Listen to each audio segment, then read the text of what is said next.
When youth are surrounded by violence, it can feel like there's no way out, and there's no chance to consider an alternative. That's why boys from Rogers Park neighborhood in Chicago were offered the opportunity to spend a weekend at United Methodist camp in Wisconsin, where they could talk about peace and just be kids. For more, let's welcome Ralph Edwards, ceasefire supervisor for Rogers Park in Uptown, who is one of the leaders of the retreat.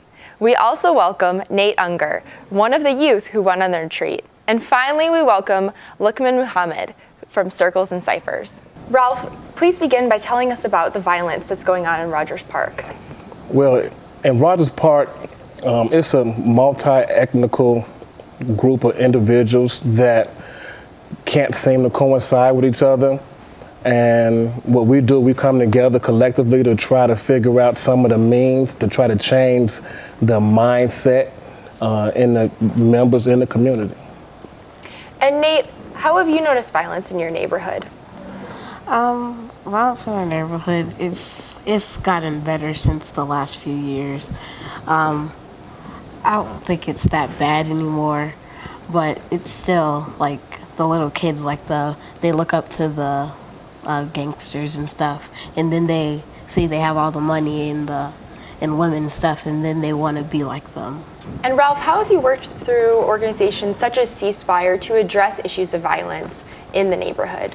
Well, by me working with Ceasefire and One Northside, I'm able to partner with a lot of different organizations that have the same interests and like mind as me. We go back into the streets and we tackle some of the same issues that our community cry out about. And by me being a credible messenger, they feel like, it's right. It's just a good fit to go back out and give back to try to help my struggling community. Lukman, you are also involved with an organization who's working towards peace in your community, Circles and Ciphers. Tell us about that organization. So Circles and Ciphers is a not-for-profit group under a bigger umbrella of an organization called Project NIA. We do peace circles at the United Methodist Church, Rogers Park. We basically practice restorative justice through hip-hop, because hip-hop tells us, like a lot of our stories as young black males, we analyze the lyrics of whatever hip-hop piece we're looking at, and we basically talk about it. What does it mean? If the song is about manhood, basically, if it's an arrogant song about what it means to be a man, men do this, men do that, we look at what this artist thinks it means to be a man, and we make up our own definitions of manhood in these ways, and we basically advocate for restorative justice through, just presenting these hip hop songs and how they relate to us as young black males. We sort of try to change the way we think about manhood, patriarchal masculinity, again, and violence in our communities. Now, you use the term restorative justice. What do you mean by that? Restorative justice is finding another way to deal with harm or crime. Because, for example, if I'm 15 years old and I'm caught with drugs, it doesn't make sense to send me to jail for these drugs, and that sort of condemns me to a life of being in and out of the juvenile detention center. And then when I turn 18, I'm in and out of the county jail. When you treat a young person as a criminal, in most cases, the young person will begin to act like a criminal. So restorative justice is finding a sort of restorative way to deal with crime. If I snatch a person's purse and I'm sent to jail, that's not going to bring back that person's purse or whatever the case may be. It's sort of like seeing that the offendant and the offender and the victim together in a space where they could talk about the harm that was done and sort of put that harm behind them instead of sweeping that problem under the carpet by throwing someone in jail. And Ralph, how have you seen these concepts of peace, of restorative justice evolve among the youth in Rogers Park that you work with? It's getting better. It's getting better. With the help, like I say, with different organizations, we're able to show a different light of restorative justice and show the youth that we're actually out there trying to help them solve some of the problems, give them different solutions, different means to some of the negativity that's going on in their mindset. Now, one of the manifestations of all this work that you're doing was the Peace Camp that Nate was able to attend, and Lukman as well. Can you tell us more about that camp?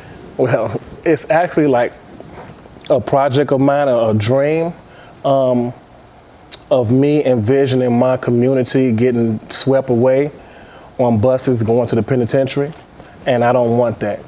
We don't have the resources in our neighborhood to actually build with the youth and take them out of the communities for them to see something different. So this is a way for them to actually get out and build. And because of my past, I wasn't granted those opportunities. The only bus ride that I took was to the penitentiary. So I vowed that I didn't want my youth to take that same boat ride. So that's why we started Restorative Camp for Boys. And Nate, why did you go to Peace Camp?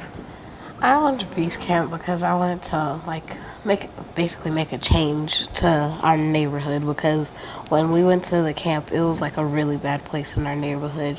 But now that we've went to it, that I think a lot of kids have talked to older people and we're like, can you stop doing this to our neighborhood and stuff? So I think the camp has made a big difference, and Circles and Ciphers and Ceasefire. And what did you do at the camp? We had circles about how do you think our neighborhood is. We talked about boyhood and how we should know our rights as young black males. And now Circles and Ciphers was also involved with Peace Camp. Can you tell me how you were working with the boys there? All we did, honestly, was Peace Circles. They did all the work. We came there and we sat them together, and they basically took off and did their own thing, just talking about what it means to be, young black males in their communities, how they feel about their communities. None of the boys are actually involved with gangs that went on the Peace Camp. So how do you hope to affect violence in your community, although none of them are directly involved? So they don't necessarily have to be directly involved, but they're part of the community, which means they are involved. And what we're trying to do is we're trying to change the norm, because we understand it's levels. A certain group of kids look up to a certain group of kids, and a certain group of kids look up to a certain group of kids. So what we're trying to do is we're trying to target the youth and change their mindset. So if they're glorifying anything, we try to get inside their mind and let them know that that's not the direction to go. So that in itself is changing the norm, and it can actually reduce, the incarceration rate, when it comes to youth, because if we don't talk to them, then they probably would lead into the life of crime. But because we started Restorative Justice Camp for Boys, they're able to gravitate more towards goodness and know there's somebody in the neighborhood advocating for them. Okay, when I was Nate's age, I wasn't involved in gangs either. But when I hit high school, things changed. I was introduced to a whole new world of drugs, gang banging. So when we target youth at Nate's age, we're sort of like starting early. I had no one to tell me at Nate's age that when I get to high school, this is the right route I should go opposed to this route. And Nate, what things are you taking back from Peace Camp to your family, to school, to your neighborhood? Well, I've been trying to stay away from more like the people that have been causing trouble. So it's been keeping me out of trouble,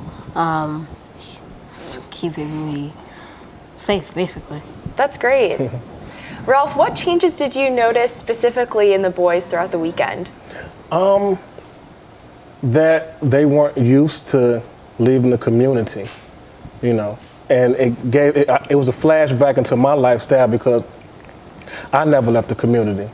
So just being able to see the young men gravitate towards each other and embrace it like that was definitely a gift in itself, knowing that they want change. Were there any specific highlights that you'd like to share?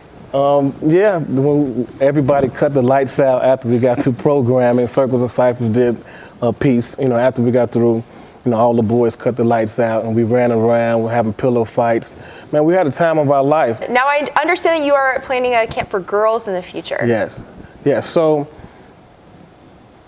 the response was overwhelming when we came back from camp with the boys, that the women were so taken aback that they wanted us to implement the women into the camp as well, which is definitely a good idea, and we're definitely going to do that. Thank you, Ralph. Thank you, Nate. Thank you, Lookman, for all the work that you're doing for peace in our communities. I really appreciate your creative responses, and I'm excited to hear more. Thank you.